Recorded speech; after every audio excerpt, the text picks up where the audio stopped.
Left, home of no-holds-barred commentary, plus interviews with fascinating people, some of them top experts, others simply with interesting stories to tell. You'll never know who'll show up at Lean to the Left. Now here's your host, Bob Gaddy. D.W. Duke is a California attorney and an author of 6 published books, with 3 more books currently in production. His work is focused on human rights and empathy as a tool to overcome confrontation and conflict in the world. D.W. currently is creating a series of biographical novels and screenplays about social justice issues. One of his books, Racism Awareness, scheduled to be released in March of 2023, addresses root causes of racism and presents effective ways to identify and eradicate it. Another, Not Without a Fight, is a biographical novel based on the true story of a Jewish boy who becomes a resistance fighter in World War II in Poland. The book's message is, we shouldn't be erasing history, we should be learning from it. That's timely. It's a pleasure for me and Mark Bello, co-host of the Justice Counts podcast, to welcome you, DW, to our podcast. Thank you. My pleasure to be here. Welcome to the podcast. Not Without a Fight is your first book, as I understand it, based on a true story set during the Holocaust era.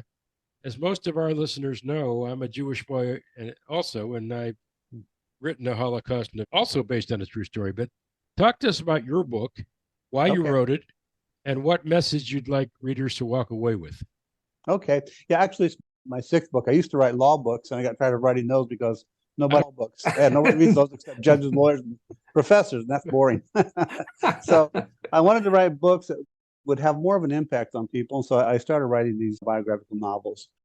Cass Bieberstein was 8 years old when Germany invaded Poland in September 1st, 1939. The book starts a few years prior to that for character development and so on.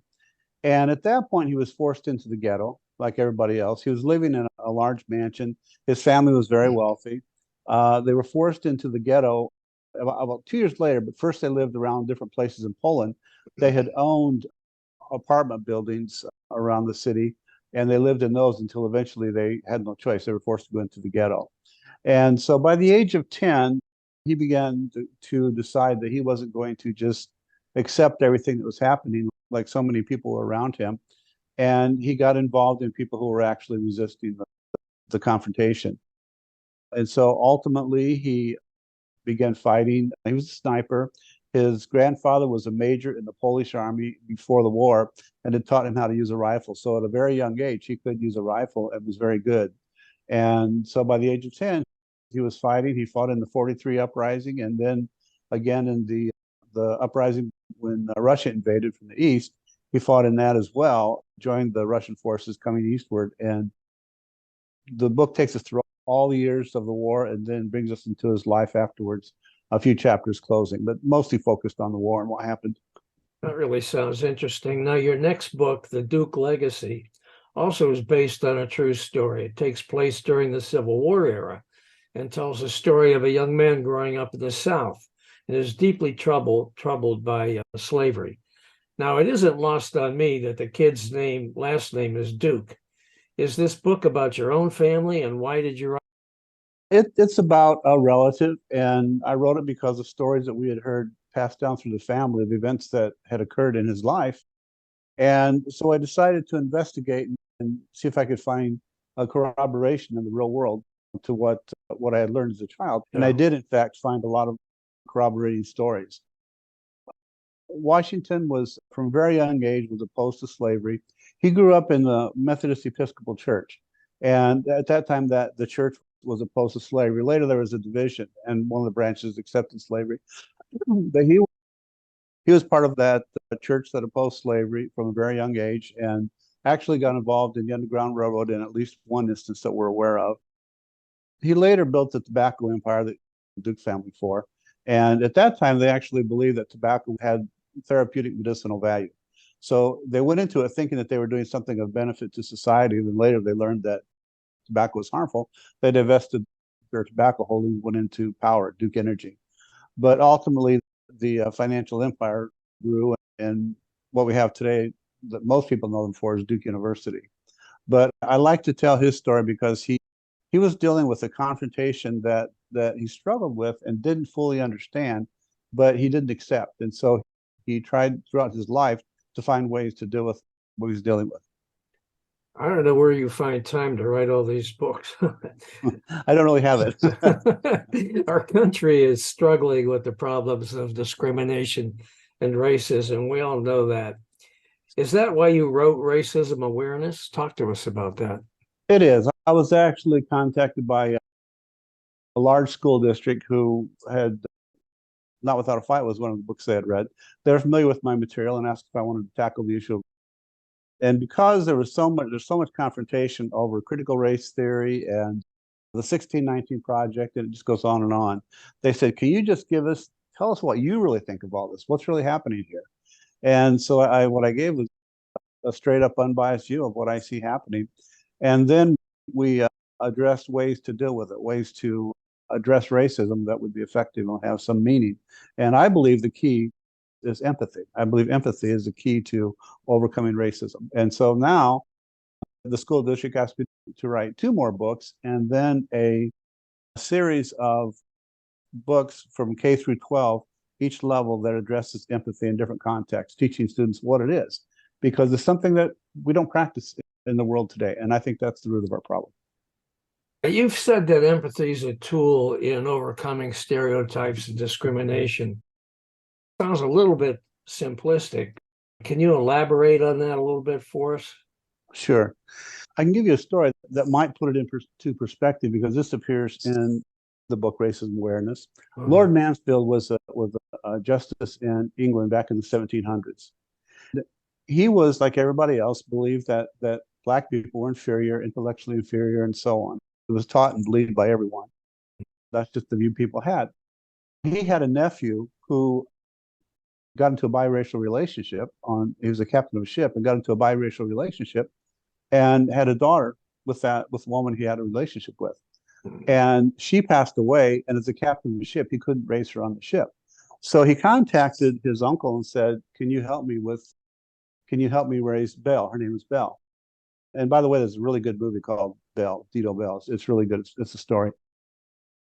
He said, can you help me raise Belle and take her in while I'm traveling?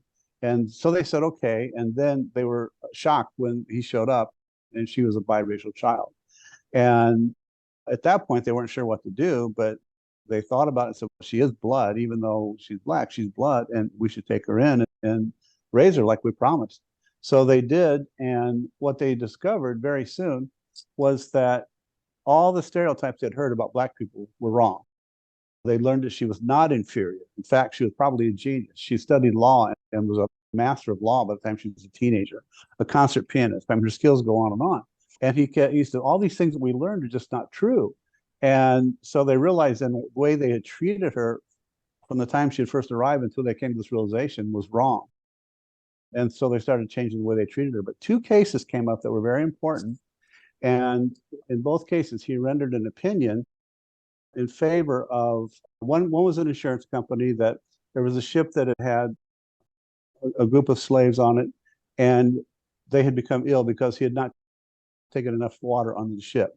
And because there was not enough water, they became ill. And he had 8 ports he could have stopped at to pick up water, but he chose not to because it was cheaper to just throw the sick slaves overboard. So he killed 133 slaves by throwing them overboard. Then they tried to collect money from the insurance company, and the insurance policy said that if you have to kill the slaves to save the lives of the crew, that is okay, and the insurance policy has to pay. But if it's for any other reason, the insurance policy doesn't. And this was a huge case in England. Everybody was listening and wanted to see how it would go.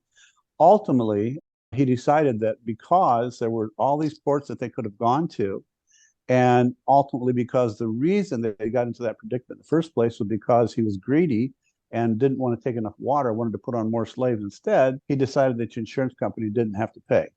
So that reverberated all through England. Everybody was shocked that he would give a ruling like that. And then the other case was a slave that had been brought from the United States to England and was to be put onto a ship and transported elsewhere. Some white friends he knew had filed a writ of habeas corpus for his release. And Lord Mansfield looked at the law and he goes, there's no law in England that authorizes slavery. Nothing that supports it, nothing that said that's legal, nothing. And on that basis, there's no legitimate basis to hold him as a slave. So he said he had to be released. Those two cases really, in my opinion, are what solidified and began the real abolition of slavery in England, which again occurred in 1833. And Lord Mansfield, I think, is the primary catalyst, along with the other people who had been working for years, but not as powerful as he was. He was a very powerful judge. So it was those cases really made a huge difference. And it was because, I believe, of his empathy for his niece. And in fact, those allegations were made, and a lot of people wanted him to be removed from the bench, but that didn't happen. I think it's empathy. You're learning that other people are not different than you. That if we learn that they're really the same, we may have different skin color, but we're really all the same, then it's easier to understand how they would feel. And the concept of empathy, as I teach it, is to place yourself in the shoes of the person who is injured or is the subject of some type of activity that you consider could be harmful, and ask yourself, how would you feel in that situation? So in the book, Racism Awareness, there's 9 chapters, and every chapter begins with a short story to draw the attention of the students, to get them to follow. And they read the stories, and then they can apply it as they read the chapters going through. And it goes through history, and then it goes into the law, analysis, and then closes with an analysis of where we are today with critical race theory and everything that's happening at the present time. Okay. I agree with you 100%. I think the distinction back then was that slaves were property. That's right. That was a big problem in terms of using empathy as a justification to treat them fairly. But I want to go back to Not Without a Fight for a moment. Okay. There's a rise in anti-Semitic activities and attitudes in America today. Hatred is on the rise. Do you see many parallels between what's going on in America today and the rise of Nazi Germany in the 30s? Absolutely. Absolutely. I believe what is happening is that politicians on both sides of the aisle, I'm not going to point at one group and say they're bad, I'm not going to point at another group and say they're bad. I believe that as a rule, identity politics have taken over our country today. And it's extremely dangerous. I had met with one of the deans of Duke Law School yesterday, or on Saturday, and we had that very conversation. He said, what is going on that is causing all this intense confrontation? Polarization like I have not seen since the 1960s. And I look at this, and it's even worse than the 1960s. And we said, what it is, everybody is trying to do the old Pink Floyd, us versus them approach. In other words, you try to find somebody that you say is taking advantage of other people. Then you try to identify the victims, and you say, I'm here to help the victims. And sometimes they're victims, sometimes they're not. Sometimes they're just figments of the identity of the autocrat's mind. They're not really victims. Sometimes they are. But what they're then doing, instead of approaching it with let's look for a solution, let's find a way to deal with this that satisfies everybody's concern and takes us forward, what they're doing, they're using that as to throw stones and to cause confrontations. And I'll give you another example. The busing of immigrants to New York and different places around the country. A lot of people think that's a great idea. A lot of people think it's a bad idea. I'm saying, okay, now what they did unannounced, they just put these people on buses and shipped them. Now, if people were really thinking about what they should be doing, Greg Abbott, for example, would have called Adams and said, hey, we've got a huge number of immigrants. They're overloading us here. We need some help. You folks, you have expressed concern for the immigrants. You're a sanctuary city. Can you help us? Can you house some of these people? Then call Seattle, call other cities, call San Francisco, other cities that have stepped up and said, we're sanctuary cities. And yes, we can go together and we can help one another to do this. What would that have done? It would have made everybody look good in the political arena. Instead, they used it as a football. We're going to kick them up there. We're going to kick them over here, and we're just going to let them drop where they are, that everybody can see what it causes. That was a confrontational way to handle that. That, in my opinion, was not the right way to do what he was trying to accomplish. Not to mention the lack of empathy, as you described. Yep. Because you're throwing people on a bus as if they're cattle. That's right. Yeah, there's no empathy there. and no input from them at all as to where they want to be or where they want to go or what they want to do.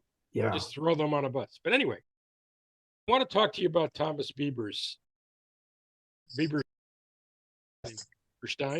Yes, Bieberstein. We call it Stein.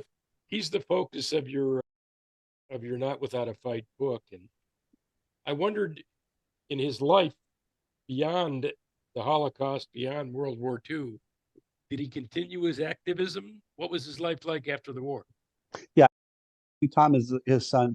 Cass was the one who was in the war, and what he did, he remained fairly quiet, like many people. They migrated to the United States, and I had the opportunity to meet with him many times. He was recorded in the Shoah Project, and he was active, but he was reserved.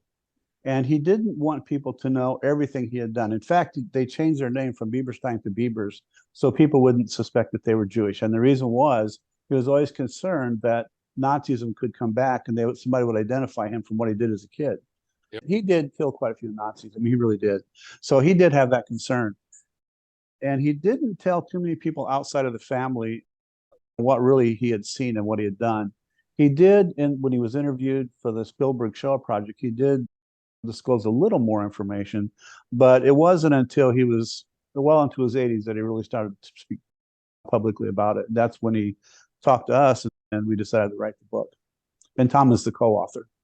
Okay. Hey, DW, I know you touched on this a little bit, but what do you think that we can do in this country to at least ease this political polarization that is just terrible? That's just obsessing everybody.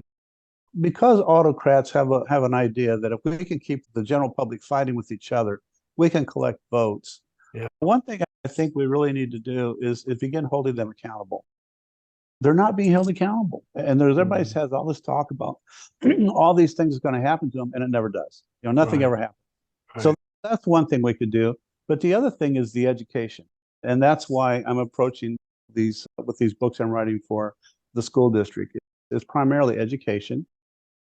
We are creating motion pictures out of our stories because I believe that the biographical novel is the very best way to reach the public, especially the young public. They don't like to read history books, and when it's taught, it's so dry and boring to them. If you take one person like Cass Bieberstein and you tell his life or what he experienced, and you weave in the history, weave it into the story, so everything is accurate, but you have his version as well, then people can identify and they can develop empathy for him, for his family, for the little girl that he liked that was killed by the Nazis. You develop that, and that's how you develop empathy.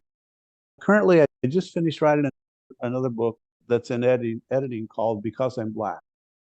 And it's about the story of Jesse Washington, who in 1916 was lynched at the age of 17 in Waco, Texas, for a crime that, looking at it as an attorney, looking at all the evidence, I do not believe he even committed.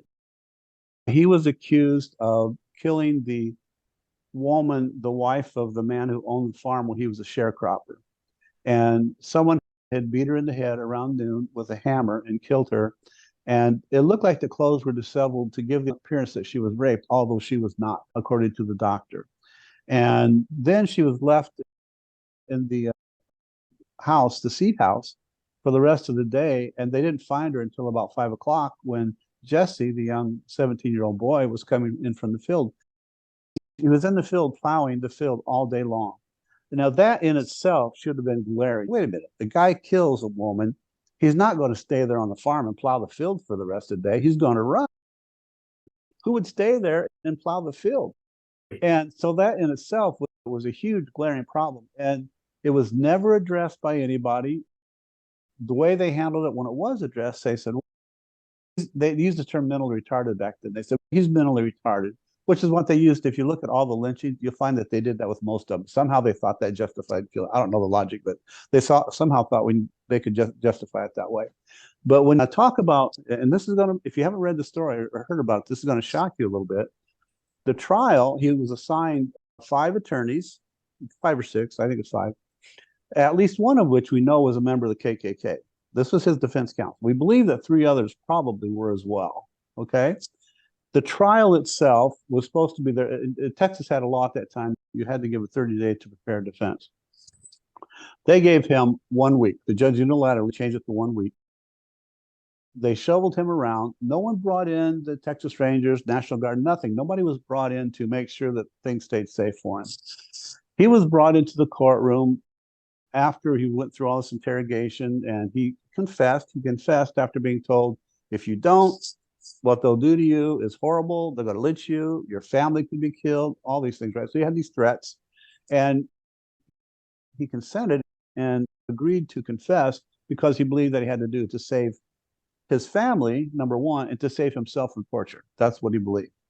So they bring him into the courtroom after 1 week, no real defense.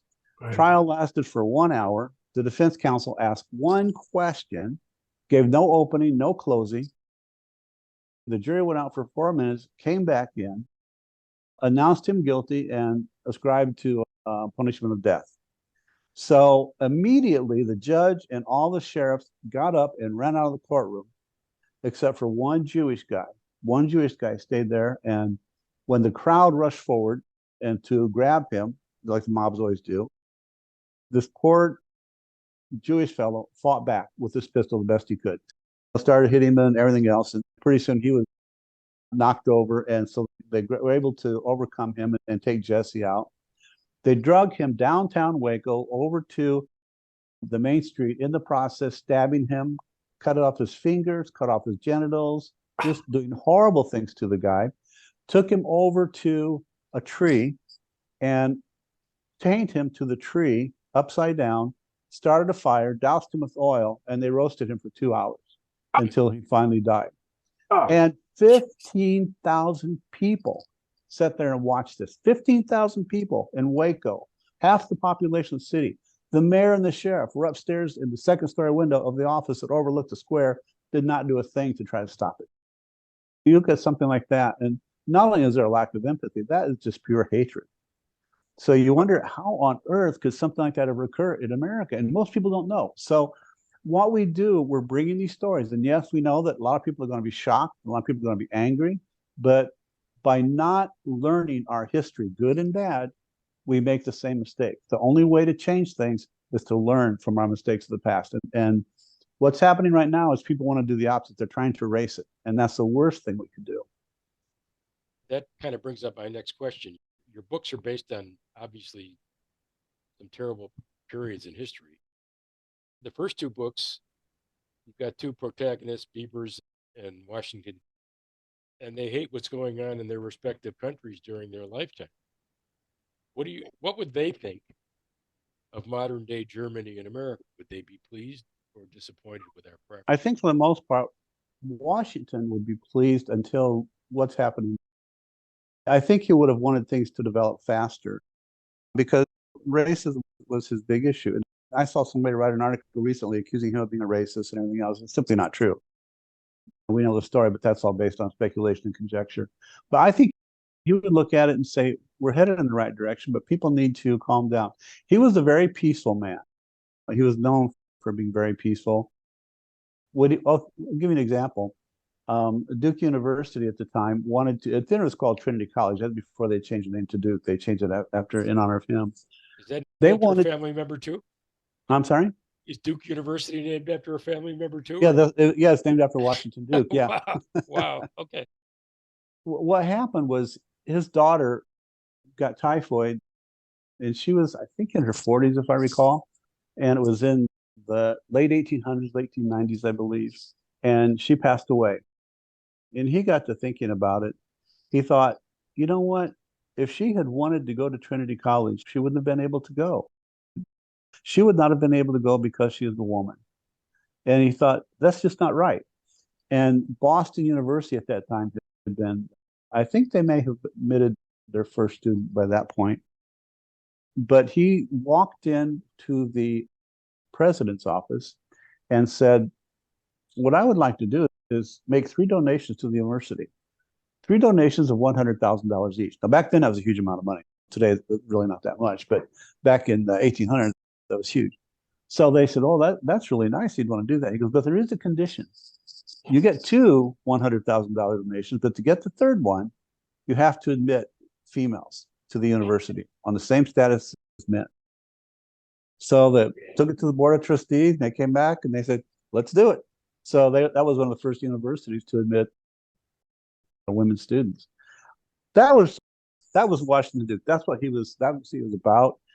He was giving money to black people to start businesses and do other things just right after the Civil War, just almost immediately. He helps them build insurance companies and different things. A very unique man, and much of that you can find in a public record. So it's not just from family stories. A lot of it's available in public records. Now, his great-granddaughter, Mary Duke Biddle Trent Siemens, did almost something similar in 1960.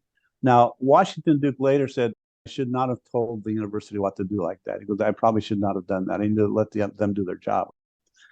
We don't really know for sure what Mary Duke Biddle Trent Siemens did, but she went into the board of trustees. 1960, I believe it was, had a conversation with them, locked them in all day long, kept them all there all day long, brought food in, they worked. They came out a little bit later and said, Duke University will now admit black students. And it was one of the first universities again to do that. And it was because of something she had done. She told a story about her father one time. This was when she was very young. There was an African man that had lived in a railroad car and next to a lake, and he would fish, and Benjamin would go fish with him all the time. And one time he brought her with him, and they said they were eating fish, and they said, Mary, would you like one? She goes, no, I'm not going to eat that.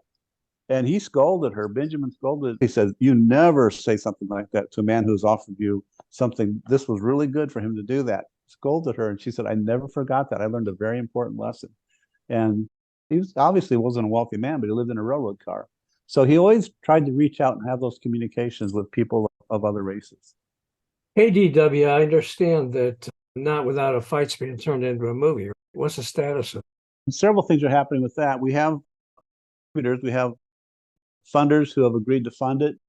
We were ready to go right before the pandemic. We met with a number of production companies in Hollywood.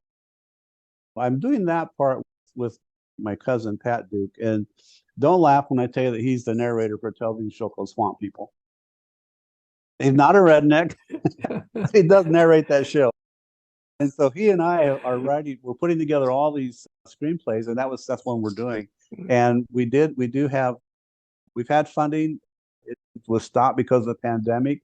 We're told that it's still coming. So far, it has not yet, but we've got production companies. We met with 7 production companies, some of the biggest in Hollywood. And there's one of them, 2 of them actually, that we focused on, and we'll probably go with one of those 2. But at this point, we're still just waiting on the funding. All right. The core message of your books seems to be that we shouldn't be erasing history. We should be learning from it. What do you think about the current discussion in America where they're banning books and they're sugarcoating history and they're trying to essentially ban the truth? Shouldn't we be telling the truth? We should. And that's always been a problem. And this gets into the conversation of critical race theory. So people say, and one of the things they wanted me to address in the book, Race and Awareness, what's going on with critical race theory? We want you to tell us the truth. And I said, okay, as of now, 41 states have passed laws either to restrict it or ban it completely. And you say, what is it that they don't like about it? Now, the book I wrote would be considered critical race theory, but you have to understand, critical race theory is not a thing. It's not an idea. It's a method of study. It's a method of study that incorporates a history of minorities, and it primarily has focused on Black people, but my point is to bring all minorities, all people of all races, and bring into history things that they did and didn't do and things that happened to them that have never been addressed. Our history books as kids were that in our public schools and even private schools, that we have no idea what really took place. Recently, we've developed this concept of, people call it woke. And they mean, I've learned the history of what happened to the Black people. And Mayor Adams, New York Mayor Adams, recently said that is really damaging the Democrat Party. The reason is some of us were never asleep. We always knew this. And now everyone is acting shocked and they're angry. And he goes, it's driving people out of the Democrat Party because they're seeing this behavior that they're very concerned about. And he says, people need to calm down and we need to regroup. Kamala Harris said the same thing. She said, she was asked, is America a racist country? And she said, no, but we need to go back and learn things in history that before have not been brought forward. And that was sanitized. It was kept quiet.